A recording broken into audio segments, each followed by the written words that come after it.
সারা বাংলাদেশে আর যদি একটি করে পদক্ষেপ না হয় তাহলে দেশবাসী ছেড়ে দেবে না ইনশাআল্লাহ। বিচার করার জন্য গ্রেফতার দাবি করছে, প্রশাসনের পদক্ষেপ দাবি করছে, প্রতিশোধ এইভাবে নেব ইনশাআল্লাহ। ভাই এবং বন্ধুরা, আমি অবিলম্বে খুনের বিচার করার জন্য গ্রেফতার দাবি করছে, প্রশাসনের পদক্ষেপ দাবি করছে। আমরা ইলেকশন কমিশনের পক্ষ থেকে কার্যকর পদক্ষেপ দাবি করছি।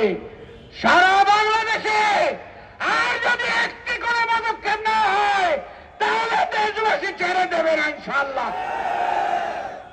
আসুন আমরা ঐক্যবদ্ধভাবে সকল ধরনের ষড়যন্ত্র রুখে দিয়ে বাংলাদেশকে, ঐক্যবদ্ধ বাংলাদেশকে আগামী দিনের কল্যাণের বাংলাদেশ হিসেবে আমরা গড়ে তুলব ইনশাআল্লাহ।